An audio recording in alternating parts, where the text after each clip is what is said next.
Hi friends, నమస్తే అండి. ఇదిగోండి ఈరోజు తొక్కుడు పచ్చడి పెట్టుకుందాం అనుకుంటున్నాను. ఒక 20 కాయలు తీసుకున్నానండి.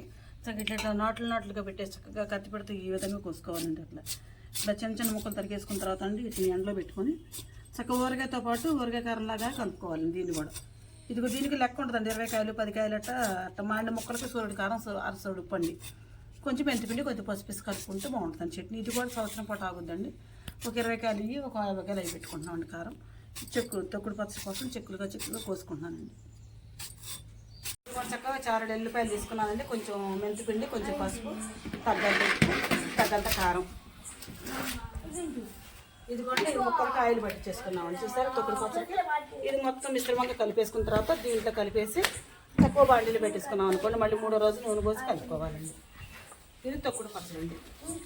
ఈ రోజుతో మా కారాలు పూర్తయినట్టేనండి. పొద్దున స్టార్ట్ చేసి ఇప్పుడు అవుతుందండి. ఇది నేను పెట్టే కారం పెట్టుకునే విధానం మీకు నచ్చితే నాకు ఒక లైక్ ఇవ్వండి. Please subscribe.